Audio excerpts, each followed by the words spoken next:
Manaus vai ganhar em breve um novo hospital pediátrico Rio Solimões da Apvida Notre Dame Intermédica. Temos vida no nome, e isso não é só uma coincidência. Onde há vida, há Apvida Notre Dame Intermédica. Eu vou falar uma coisa só para vocês, uma coisa muito importante. A primeira coisa é que vocês já devem ter notado algo diferente na nossa bancada hoje. Diferente e gloriosa. Depois a gente fala sobre isso. Mas o que eu quero dizer para vocês é que hoje eu estou eufórico, eu estou orgulhoso, porque recebo aqui na nossa bancada uma pessoa pela qual eu tenho sincera e pura amizade, para começo de conversa. E segundo, porque eu tenho uma admiração por ele, que é toda baseada na competência que ele tem demonstrado, toda a competência profissional que ele tem demonstrado por todos os lugares que esteve empregando a sua expertise nos últimos anos. Eu vou dar um exemplo para vocês assim, bem claro. Aqui, ao meu lado, está Gustavo Igrejas Filgueiras. O Gustavo é um jovem profissional, capacitadíssimo, e que foi o superintendente, foi o superintendente interino da SUFRAMA por alguns anos, um ano. Isso. Um ano inteiro ele esteve respondendo com toda a sua capacidade como superintendente da SUFRAMA. Ele também ele tem um envolvimento com a história profissional do Distrito Industrial de Manaus que é digna de todo relevo. Isso aí é incontestável.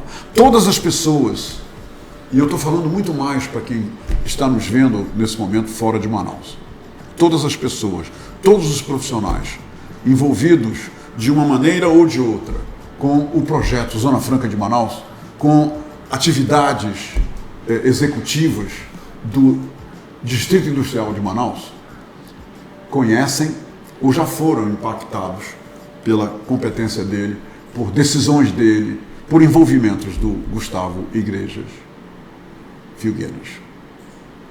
Esse é, para mim, o currículo que eu tenho dele no meu coração, como profissional. Por isso, ele está aqui hoje, e hoje ele é secretário executivo da SEDECT. Da SEDECT, que é um órgão do governo, do atual governo do estado do Amazonas. E ele vem conversar conosco justamente porque eu queria muito que alguém viesse aqui e nos atualizasse de uma maneira não só toda ela oriunda da capacidade dele, mas também da experiência e do conhecimento que ele tem do Distrito Industrial de Manaus, da realidade do Distrito Industrial de Manaus. E é por isso que eu recebo o Gustavo Igrejas com muita amizade e com muita admiração e com muito orgulho. Eu estou muito, muito eufórico, eu estou muito alegre que ele está aqui.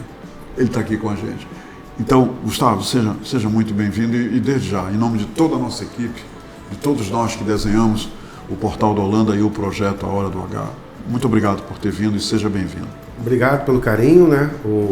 Acho que a bandeira do Botafogo aqui é porque nossa amizade é muito antiga, né? E nós dois somos botafoguenses. Somos botafoguenses. Você já está revelando o porquê dessa bandeira do Botafogo aqui. E ela nunca esteve aqui, é a primeira vez que ela está aqui, Gustavo. Já está e vai ficar até o Campeonato Mundial, né? Sim, sem então, dúvida. A gente está muito otimista, eu já estou pensando no Mundial. No Mundial. Muito bem. Seja bem-vindo ao clube. E obrigado pelo carinho, tá, Humberto? A gente já se conhece há muito tempo. Na verdade, naquela época que a gente se conheceu, eu já era estagiário da SUFRAMA, já trabalhava dentro das empresas do Distrito Industrial. 87. No caso, quando eu entrei. Então, eu entrei como estagiário da SUFRAMA e sempre em atividade, sempre trabalhando com o Distrito Industrial. Às vezes tem empresa, ruas, empresa eu conheço por endereço, às vezes. Fala, a rua está sem. Eu falo, lá foi a Desmarque, foi tal. Então, empresa. tudo que eu falei aqui procede, né? Eu tenho essa experiência. Você também, claro, é meu amigo.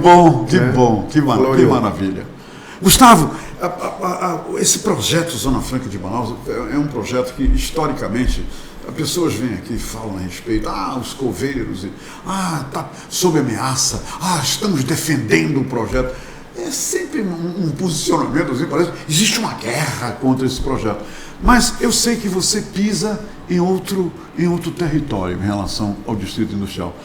Me diz uma coisa, a sensação que eu tenho hoje sobre o Distrito Industrial de Manaus, baseado nas informações que eu tenho colhido, nos depoimentos e revelações que são feitas aqui para mim, é que nós estamos atravessando uma nova era de apogeu, de progresso, de ordem, de uma abertura para uma nova era do Distrito Industrial. Esse meu sentimento é correto, Gustavo? É correto, né? Na verdade, a Zona Franca de Manaus ela é um projeto já de 56 anos, então ela já é uma senhora, e com todo o projeto tão longevo e que tem mais 50 anos pela frente, que vai até 2073, ela tem que ter correções no meio do caminho. O que às vezes me deixa muito preocupado é uma falta de conhecimento, a gente já tem uma falta de conhecimento muito externo em relação ao modelo Zona Franca de Manaus. Às vezes você fala lá fora? Fora de Manaus, sim. Mas me assusta mais ainda o desconhecimento interno. É mesmo? Talvez é uma culpa até nossa. Às vezes as pessoas não têm ideia da magnitude da Zona Franca de Manaus. Então, assim, a gente tem se encontrado em alguns eventos, né? E não sei se você lembra um que eu fiz na Coimpa, onde eu perguntei para o público presente quem que fala-se muito, a Zona Franca de Manaus tem que diversificar a matriz econômica, turismo, plano Dubai, aquelas coisas todas. E eu fiz uma pergunta para o público e falei assim, a Zona Franca ela tem que aproveitar as suas potencialidades regionais. E falei, sabe qual é a potencialidade regional hoje? Sabe qual é a vocação regional que nós temos? É indústria. Eu me lembro disso. Muito bem. É indústria, são 56 anos, as indústrias daqui são benchmark dos seus conglomerados mundiais, tanto na mão de obra como tecnologia de processo, de produto, enfim. Tem alguns pontos que não são exclusivos, vamos dizer assim, defeitos do modelo, que não são exclusivos do modelo Zona Franca, da indústria brasileira como um todo. No meu entendimento, sempre é a questão logística do Brasil, incluindo aí burocracia, inclusive burocracia estatal, e a questão de desenvolvimento local de produtos, que é uma coisa que a gente peca e que também a indústria brasileira toda como um todo peca. Tá? De resto, foi um modelo que deu certo, é um modelo que ele renasce a cada momento. Então ele renasceu a abertura econômica do governo Collor de Mello, né, que na verdade tirou um dos tripés da Zona Franca de Manaus, ficou pelo caminho, que foi o comércio, falando isso pelo viés intrínseco do usufruto dos benefícios fiscais. Hoje em dia o comércio ele é puxado pela geração de renda, de emprego do Distrito Industrial. Mas antes de 90, 91, você está aqui em Manaus há tanto tempo quanto eu, né? E a gente tinha uma... Você é amazonense, né? Não, não sou. Não é, mas de fora também. Eu sou cidadão do Amazonas, tá? Tá, eu gostei. eu sou amazonense de coração, que eu sempre falo, né? E você, naquele momento, você lembra que o centro era um formigueiro, por causa do comércio. E veio a abertura econômica e tirou esse tripé. Mas o tripé industrial, ele sobreviveu àquela abertura econômica, ele sobreviveu à perda de gente nas linhas de produção quando chegaram as insersoras automáticas, que isso era fundamental. Sim. Eu me lembro até que os órgãos anuentes demoraram para dar essa anuência, falando, não, vai desempregar 300 pessoas, mas você não podia tirar a competitividade das empresas naquele momento. E você saiu de 80 mil para 40 mil empregos entre 90 e 92, e hoje você... Esse foi um impacto muito grande, foi quase a metade da mão de obra. E isso foi, com o passar dos tempos, nós renascemos, foi criado um processo produtivo básico, as empresas conseguem agregar valor.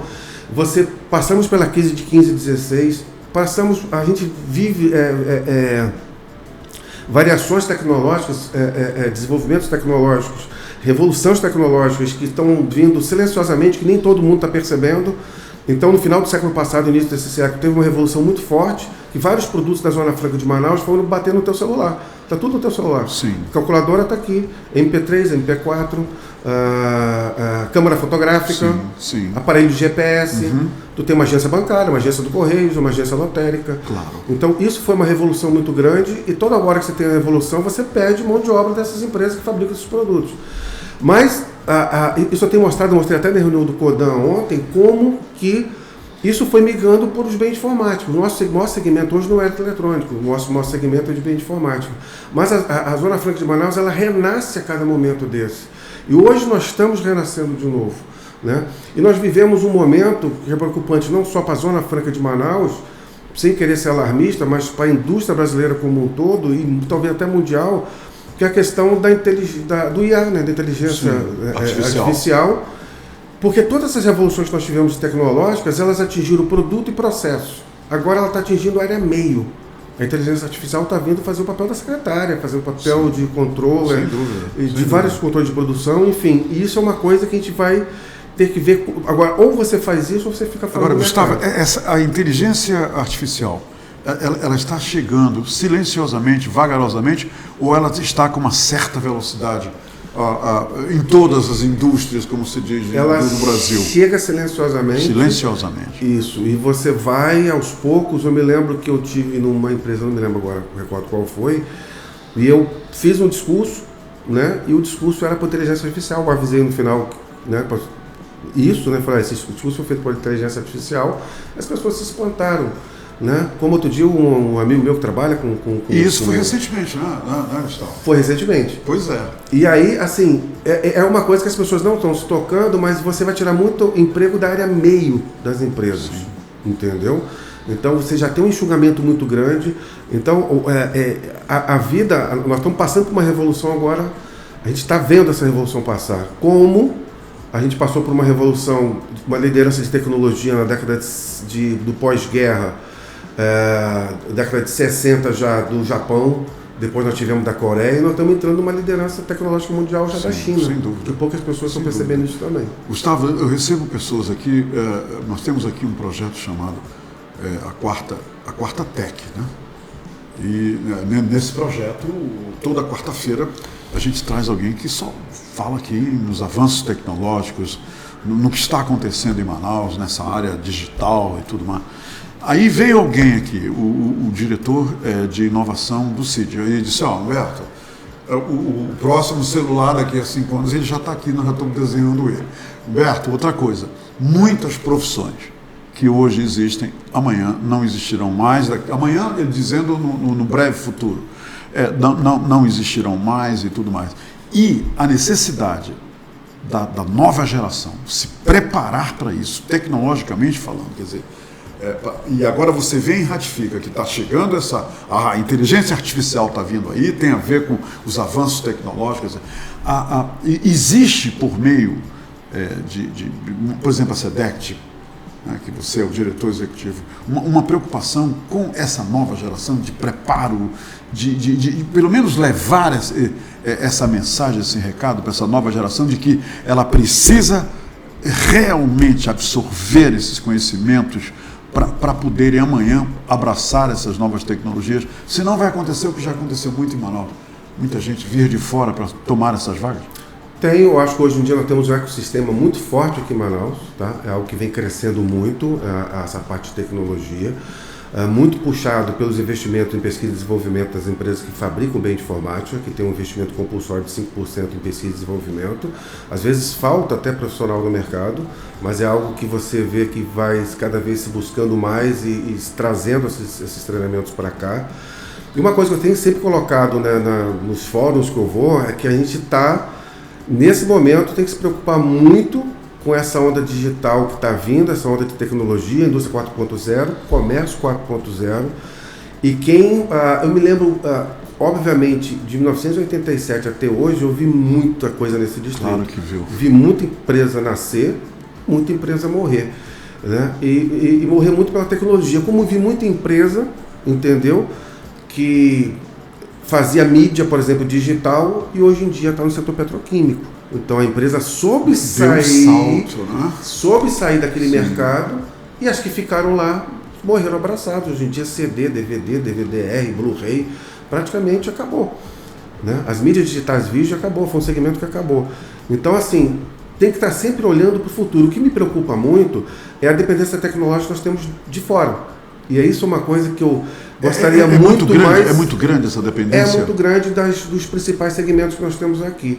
Aí me preocupa, por exemplo, numa crise de 15, de 16, quando você tem uma crise muito forte, as empresas elas vão remanejando suas produções no mundo. Se eu sou detector da tecnologia, eu falo, opa, fábrica do México, fábrica da China, nós vamos abastecer do Brasil, porque eu sou do brasileiro, Mas o que acontece? Como a gente não é detector da tecnologia, a gente não consegue fazer isso. Só que para você ser detector de tecnologia de ponta, de vanguarda, você tem que estudar isso 10, 15 anos.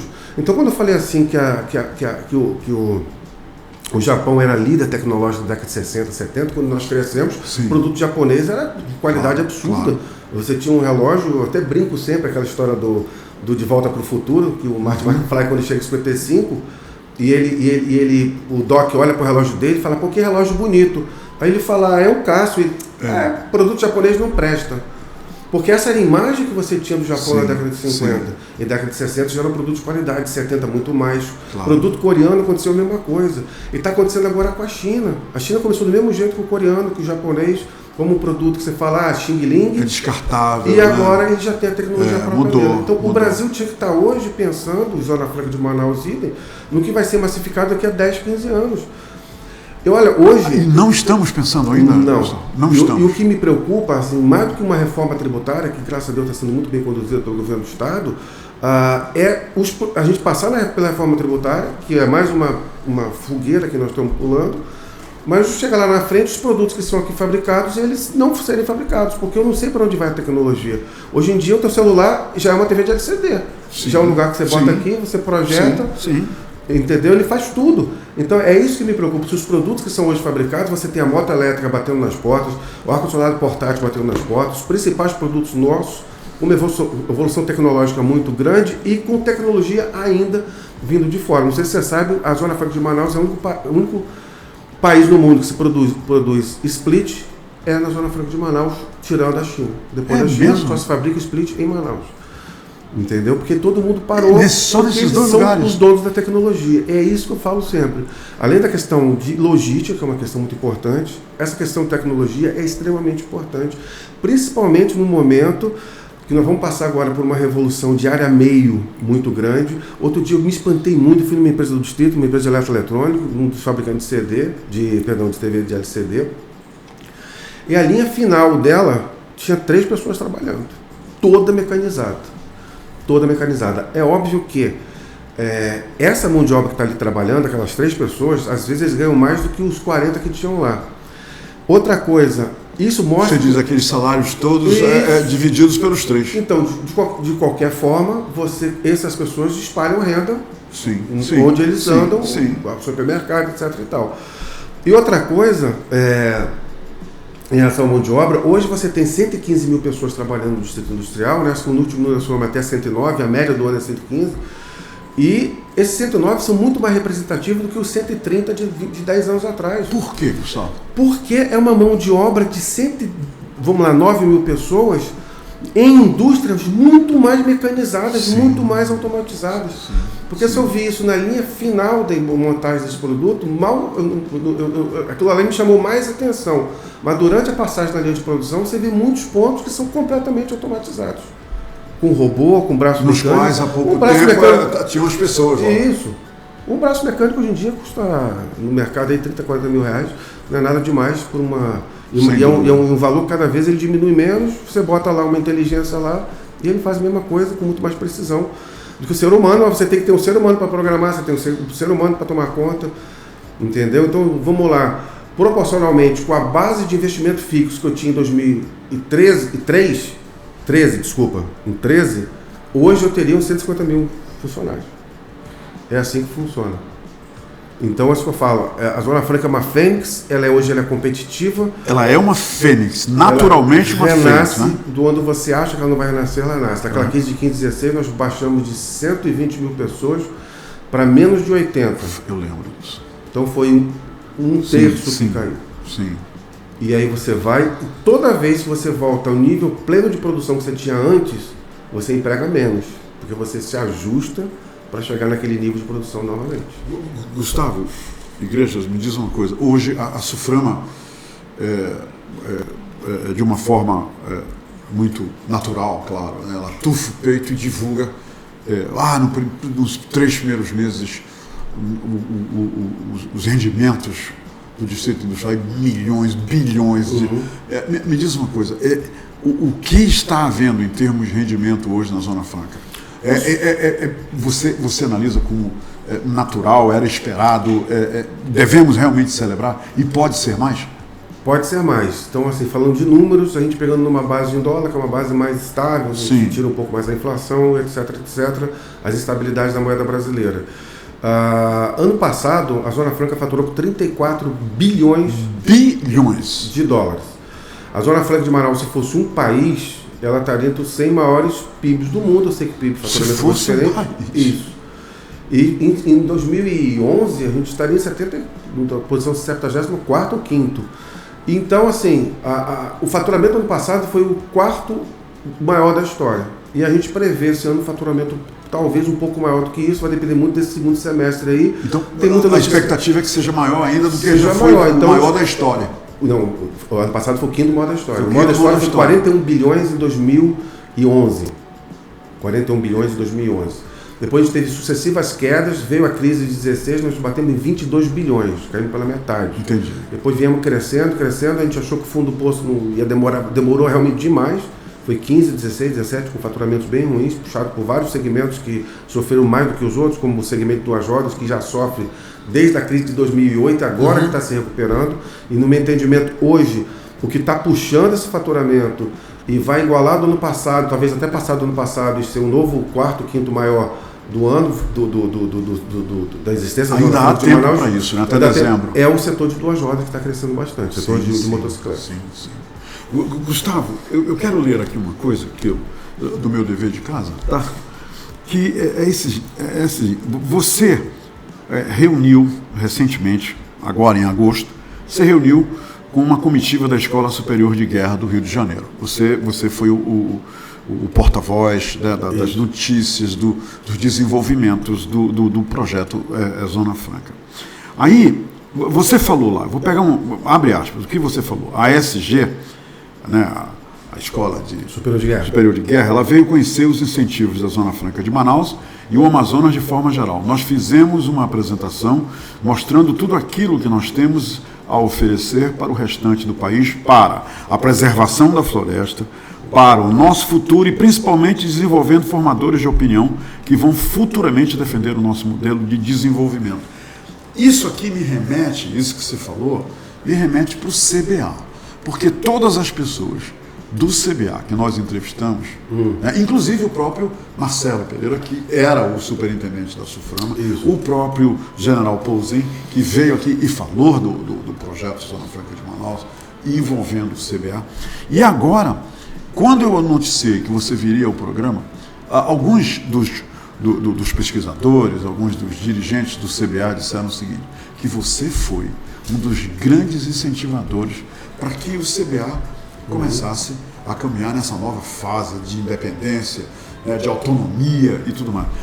Qual é, na sua opinião profissional, capacitada, a importância do CBA como um outro viés, um outro segmento que tem a ver com o projeto Zona Franca de Manaus? Olha, eu sempre fui um grande... Centro de Biotecnologia da Amazônia, que agora é o Centro de Bionegócio da Amazônia, para que todo mundo saiba o que é a CBA. Eu sempre fui um grande apoiador, né? E fazendo justiça a uma pessoa que eu sempre gosto de falar, quando se fala de CBA, eu gosto de falar de uma pessoa chamada Osias Monteiro Rodrigues, que foi superintendente da Suframa e foi secretário da SEDECT também. E ele foi um dos grandes idealizadores de uma arquitetura, né, tu imagina, estou falando de 2000, 2001, início desse século, de olhar para o futuro. Tudo isso que eu falo hoje tem a ver com isso, que ele criou, ele foi um dos incentivadores para a criação do CBA e do CTPIM, que era o Centro de Tecnologia do Polo Industrial de Manaus. Então, qual era a ideia dele? Você ter o CBA pesquisando a biodiversidade local, tá? O que nós temos? Nós temos o CBA, ele não conseguiu ter a personalidade dele jurídica por muitos anos. Rápida, muitos anos, por diversos motivos. Que não tem culpado, né? São vaidades. Eu sempre brinco que filho você cria para o mundo. Então, para mim, nunca me interessa, para mim não me importa se quem ia comandar o CBA era o MDIC, o MCT, Suframa, INPA. Eu queria que ele tivesse a personalidade jurídica. Essa sempre foi a tua opinião, né? Sempre foi a minha opinião. Só que muitas pessoas que foram sentando nas cadeiras, sempre, não, é meu. Entendi. E por isso nunca saiu. Né? Quantas vezes eu vi o CBA na porta de sair, muda o governo, volta tudo. né? E graças a Deus dessa vez teve uma mudança de governo e se manteve uma coisa boa que estava sendo feita, que era essa independência do CBA. E a ideia do Dr. Osias, e agora finalmente o CBA vai funcionar, não sei se o CBA, entre muitas pesquisas, porque às vezes eu vou falar uma coisa aqui que o telespectador vai olhar e você pode olhar também e falar, será? Mas a ideia do Dr. Osias há 23 anos atrás era você ter o CBA e ter o CTPIM. O CTPIM era uma design house, ela tinha 4 unidades de gestão. Uma delas era uma design house, que fazendo os projetos de chips. Sim. De chips. Design house de chips. E a ideia era você buscar na natureza matéria-prima para isso, você tem um biochip. Entendi. Aí você fala assim, pô, isso é uma utopia. Não é utopia. Você tem uma planta chamada curauá, que eles descobriram que ela tem propriedades, né, dentro das resinas plásticas, de fazer gabinete para eles trouxeram a planta carro, aqui, mostraram para a gente as fibras. E faz gabinete para telefone celular, sim, tem características físico-químicas que permitem dar maior durabilidade. Eu me lembro quais são as que elas... Tudo a ver com essa ideia do Osias. Exatamente. Então, assim, a ideia era essa, mas quando tu vê, ele olhou para o futuro, infelizmente o CBA demorou para engrenar, ele faleceu, infelizmente não viu isso. Foi. E o CTPIM, por diversos motivos, acabou fechando. Das 4 unidades, só uma funcionou e teve um momento que parou. E a ideia era os dois se unirem no futuro, né, não tão distante, e você ter um biochip, de você ter, pegar a biodiversidade da Amazônia e agregar ao polo industrial de Manaus. Hoje é muito difícil você falar da Zona Franca de Manaus, do estado do Amazonas, sem Zona Franca de Manaus. Muita gente que fala, isso aí é papo, tem que ir para turismo, tem que ir para isso. O turismo inteiro no país ano passado faturou menos que a Zona Franca de Manaus. Se todo o turismo do país fosse aqui, a gente faturava mais ainda. Na verdade, você tem que agregar, você tem que fazer diversificação de matriz econômica complementar a Zona Franca de Manaus. E esse estudo da biodiversidade seria fundamental para isso. E tu vê agora todo esse processo que se idealizou há 20 anos atrás vai começar agora. Agora você já podia ter começado antes. Gustavo, só para exigir um pouquinho mais dos teus conhecimentos, mas nesse caso aí, levando em consideração tudo que você acabou de falar, antes tarde do que mais tarde se aplica aí nisso que você acabou de falar, em termos do CBA? Com certeza. Ainda é possível realizar? Muito, é possível realizar. É possível. Só que ele vai ser realizado, assim, vou falar uma coisa muito pessoal de visão do Gustavo Igrejas. Claro. Tá? Para mim, no início do século passado, você tinha uma visão de evolução tecnológica que estava mais ou menos delineado e a gente sabia que esses produtos todos iam evoluir. Que não ia, uma hora teve uma TV fina, o telefone celular não ia servir só para falar, que hoje a última coisa que a gente faz aí é falar. Claro. Até falar a gente usa o WhatsApp, que não é do aparelho. É verdade. E hoje eu vejo que você está entrando esse momento da evolução tecnológica do mundo, você está entrando num caminho onde eu não consigo palpar e falar assim, vai ter TV de LCD daqui a 10 anos. O celular deve ter. A TV vai para aí ou vai para cá? Vai para o relógio. Já se fala em holografia muito forte. TV já dobrava há muito tempo. Você vê na Feira de Las Vegas há 10 anos. Porque são as TVs de OLED. O OLED, a gente falou assim, o OLED existe há 10 anos. E a gente falou, o OLED em 3 anos acaba com o LCD. Ele está até hoje, agora que ele está virando nicho de mercado para começar a crescer. Entendeu? A tecnologia está muito instável. Então hoje, se você for fazer essa união de biodiversidade com tecnologia de ponta, de design house, etc., tu vai ter que realmente trazer gente muito de ponta no mundo para... hoje pode ter certeza, a Samsung, a LG, as grandes marcas daqui estão olhando lá para frente. Estão mesmo, né? Não tenho a menor dúvida. Só tem uma coisa, né? A gente fala assim, se espanta, a Zona Franca de Manaus tem 109 mil pessoas, tem mais empregos indiretos, mais 5 por pessoa, a gente calcula 500, 600 mil pessoas. E uma empresa como a Samsung, a própria LG, elas têm isso num departamento entre elas de P&D nas suas sedes na Coreia. Sim. E recentemente, uma das empresas que, eu não me recordo agora, uma empresa de ponta de tecnologia, acho que de carro, de bateria, ele me falou, na nossa matriz na China, nós temos um prédio de P&D que tem 70 mil pessoas trabalhando. Entendeu? E eu me lembro a primeira vez que me disseram, Humberto, aí nesse prédio do Cydia, do lado do Amazonas Shopping, tem 1000 pessoas trabalhando, eu achei assim, Uau, que coisa. Aí você fala, lá tem um com 70 mil pessoas trabalhando. A Honda tem uma parte de P&D muito grande, forte também, mas 400, 500 pessoas. A moto, eu acho que hoje em dia a gente tropicaliza até menos, já tem muitos projetos locais. Sim, né? sim. Mas essa parte de tecnologia, que na verdade é o que impulsiona a gente, né? O eletroeletrônico junto com o bem de informática é metade do nosso faturamento. Então, se a gente olhar para o futuro e quiser continuar com essa base, eu tenho que fazer investimento para esse desenvolvimento. Mas eu sempre falo, tem muito desconhecimento da Zona Franca de Manaus. Então, fala Zona Franca, tem coisas que eu escutei nos últimos meses aí, inclusive uma que veio de uma pessoa que eu tenho o maior respeito, uma economista chamada Helena Landau, que é muito conhecida no Brasil, que é uma grande botafoguense, benemérita lá do nosso Botafogo. Pelo menos isso. E ela mostrando desconhecimento de Zona Franca. Outro teve um encontro de um podcast que eu vi com vários economistas jovens de Avenida Paulista, e falando que não, que o absurdo é o cara montar a moto lá em Manaus, o motor é montado em São Paulo, depois o motor volta para Manaus. Isso nunca aconteceu, de onde que tiram isso? Isso é um total desconhecimento de causa. Aí eu botei lá um comentário, claro. Desculpa, mas eu preciso informar vocês que isso nunca aconteceu. Eu tenho 40 anos de Zona Franca, eu nunca vi isso. Então esse desconhecimento todo que leva assim, você quando fala desses, eu estou falando de onde a Zona Franca não cresceu, logística e desenvolvimento de produtos. Não foi a Zona Franca que não cresceu, foi a indústria brasileira que não cresceu. Sim. A indústria brasileira, em 1985, a indústria de transformação respondia por 35% do nosso PIB. Hoje representa 13%. Então, você vê como o Brasil se desindustrializou.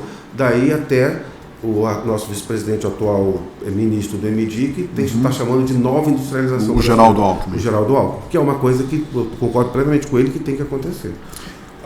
Me diz uma coisa, o nosso tempo já foi por brejo faz tempo, mas me diz uma coisa, e o papel, a missão do SEDECT nisso tudo, em todo nessas ocorrências, qual é a missão, você como secretário executivo, onde você coloca a SEDECT? A SEDECT, ele é um órgão de desenvolvimento do Estado, assim como a própria SUFRAMA também é, né? E o papel da SEDECT é a gente sempre tentar induzir esse desenvolvimento, fazer políticas. Eu tenho uma ideia que não depende só do Estado, mas teria que ter o governo federal junto. A política de pesquisa e desenvolvimento, desses 5% do faturamento que tem de bem de informática, que é 4% lá para fora, de fazer uma roupagem completamente diferente nela, entendeu? Eu, por mim, não faria 5%, faria até um pouco menos.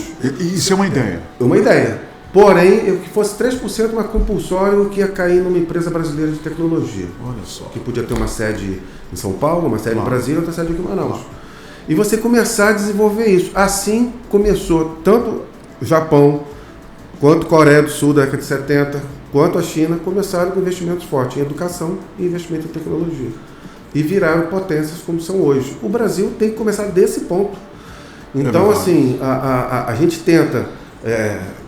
fazendo nosso papel de desenvolvimento do Estado, conversar com as federações, conversar com o centro da indústria e sempre colocar esse ponto de vista, a gente tentar de alguma forma fazer gestões do governo federal, porque essas leis teriam que passar pelo federal, e da gente conseguir mudar esse viés que não é de simples montador, porque se você entrar numa empresa hoje de eletroeletrônico, que você fala assim, talvez seja uma das menos verticalizada que a gente tem, é muito verticalizado. De um lado... entra ferro, entra placa nua, entra plástico, pó plástico, do outro lado sai uma televisão. Moto nem se fala, moto é até covardia, porque moto realmente é uma indústria de transformação completa. Total. Completa. Até pó de ferro. Tem orgulho de mostrar isso. Até pó de ferro vira. E aí tem uma coisa que a gente sempre peca muito, e quando a gente vai mostrar a linha de produção de uma Honda, de uma Yamaha, a gente mostra a linha final. Eu sempre falo.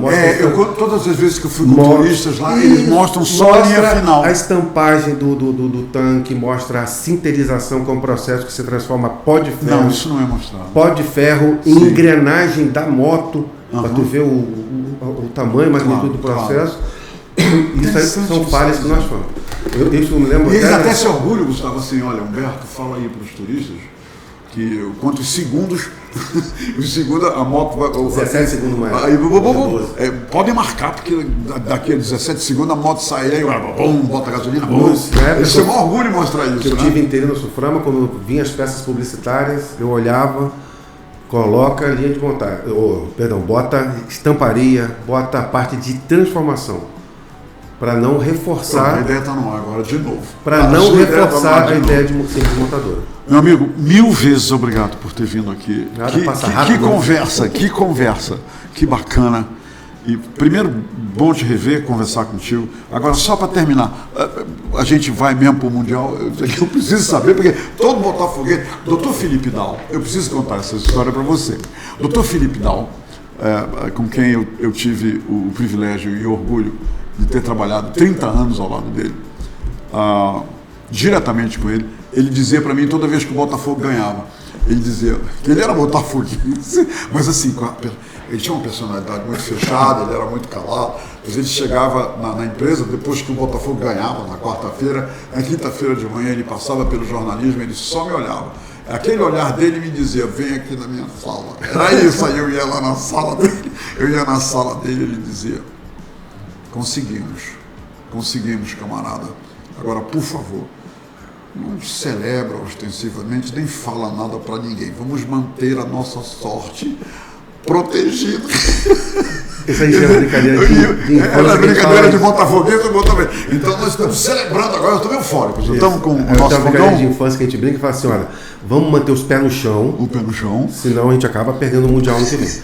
Não, mas isso vamos manter o pé no chão, eu não sei o que ele está fazendo, mas eu acho que a gente vai pegar o Mundial no que vem, não vamos não? Real Madrid. Não, se bem que você já deu errado pro time aí, né? Eu vou falar. Já deu errado. Vamos ficar. Mas vive o fogão, né? Não importa. Vive o fogão. Sempre o Botafogo. Eu acho que esse nosso amor pelo fogão é delineado antes de nós nascermos. É um negócio que é aqui em cima. Quando a gente nasce, tchum! É genético. E pronto. A gente foi escolhido. Não é genético, nós fomos escolhidos. Gustavo, obrigado. Muito obrigado, um grande prazer estar aqui. 1000 vezes. O Berto é muito carinhoso. Amanhã obrigado. O Bossaiga, o nosso superintendente da Suframa, vem aqui. Espero que seja uma entrevista tão boa, né, tão prazerosa para ele como foi para mim aqui hoje. Muito bem, será. Eu espero também. Legal, muito bom. Meu caro, muito obrigado. Obrigado mesmo. Suerte. Obrigado. Gente, por hoje é só. Mas amanhã, se Deus permitir, a gente está aqui de volta. Manaus vai ganhar em breve um novo Hospital Pediátrico Rio Solimões da Apivida Notre Dame Intermédica. Temos vida no nome, e isso não é só uma coincidência. Onde há vida, Apivida Notre Dame Intermédica.